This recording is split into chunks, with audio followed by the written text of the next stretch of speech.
Welcome to Blocking Up, and I'm going to see The Dark Knight right now, and afterwards I'll tell you guys what I thought, and I'll throw up my review. Welcome to Blocking Up, friends, and this is my review of The Dark Knight. Now, as you know, I don't really do reviews unless they're worldwide releases, but I decided this is so big. This movie has been hyped for ever since the scene. Ever since the scene, this movie has been hyped. Take this guy. Armed robbery, double homicide. Got a taste for the theatrical, like you. Leaves a calling card.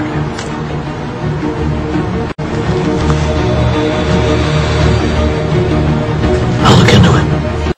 And so now what I'm going to do is, half this video is going to be spoiler free. I'll just touch on a few things, my overall thoughts. The second part of this video will be lots and lots of spoilers. I'll be going into details about certain things. And before I begin, yes, this is a Joker t-shirt. Got it made a couple of weeks ago. I really like it. It's cool. Okay, so The Dark Knight takes place right after Batman Begins.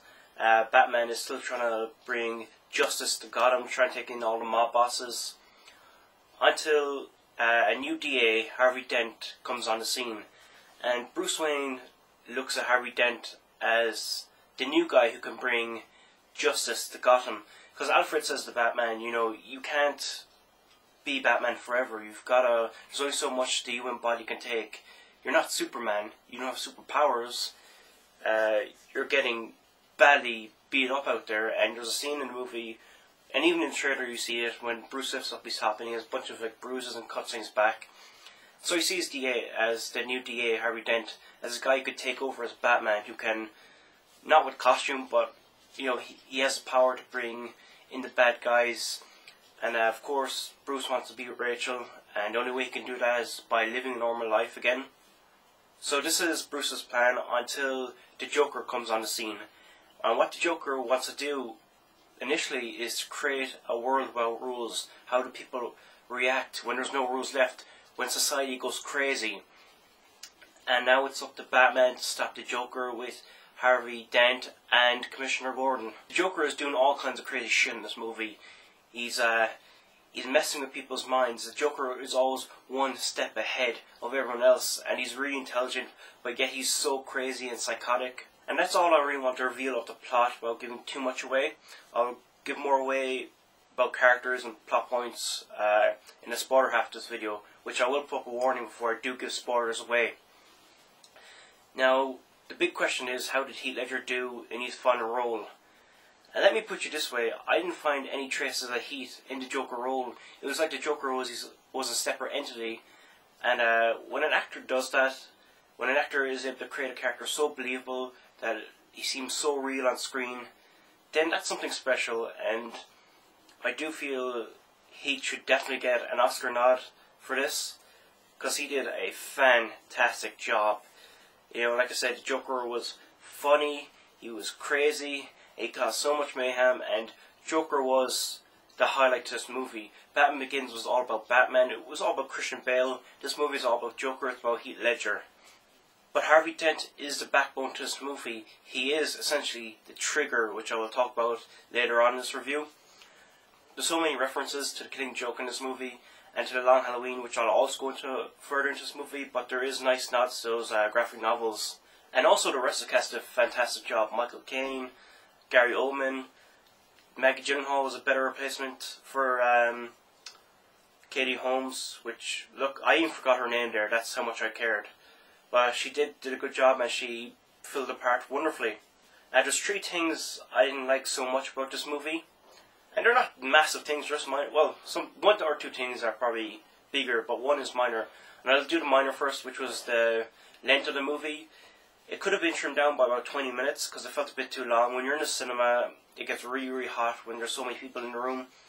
And my ass was sore, and it was just too much. Just that 20-minute trim would have been better.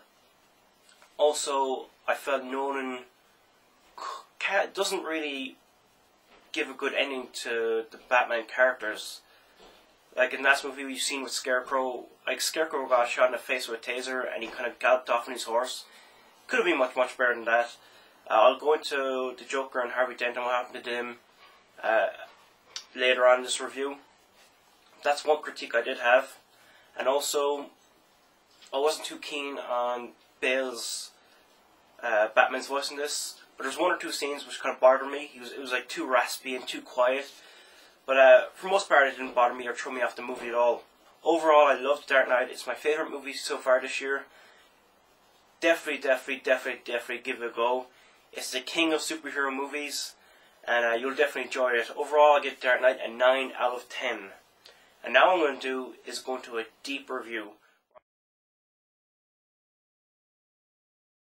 So this is the spoiler part of my review, and the first thing I'm going to jump into is the ending to all these characters. The first thing I'm going to talk about is the Joker. The last scene, we see him, he's hanging upside down, he's laughing.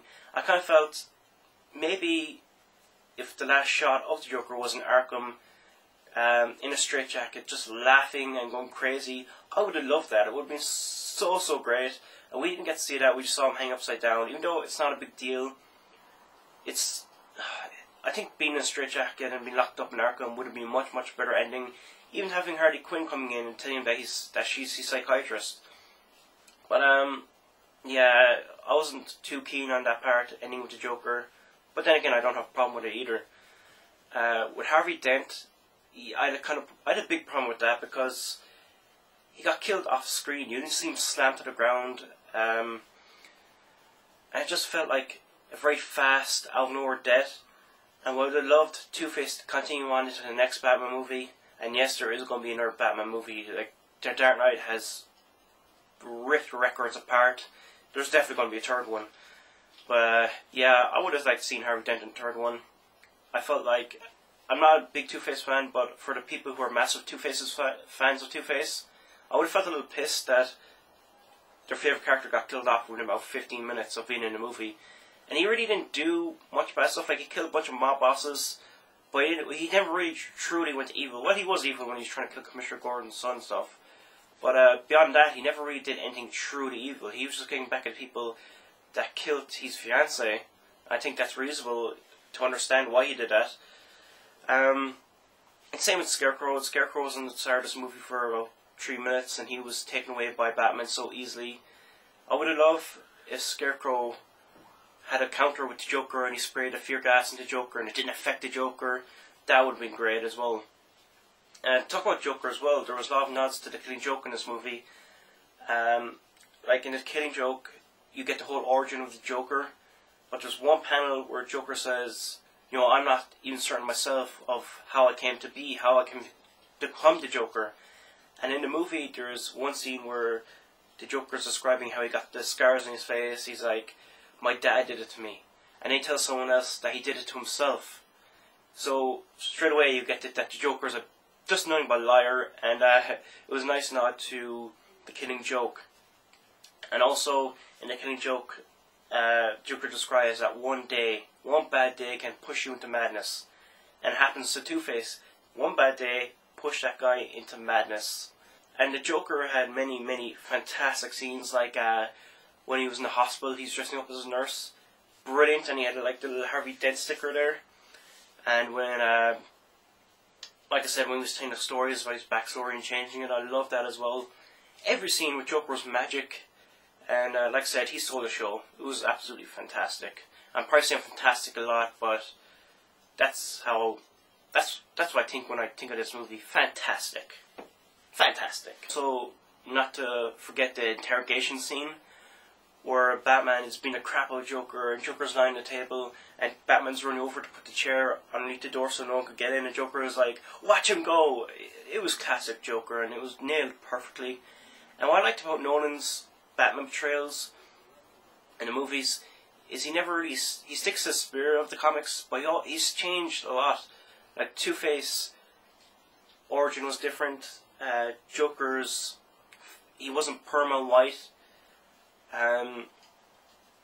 Like little things like that, you know, like Harvey Dent was married, and it's little things like that,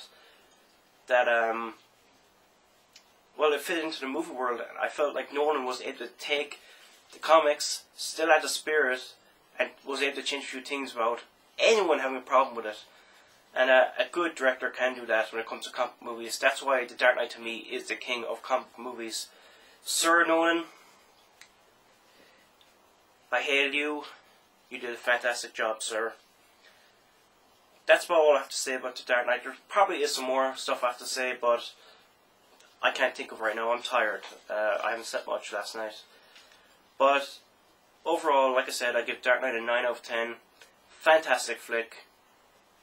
Definitely go check it out if you haven't. And thank you guys for watching, rating, commenting, the whole works. Head over to filmspunk.tk for my new site where I'll be talking about movie news. Join in the discussion. And thanks for watching. Bye bye.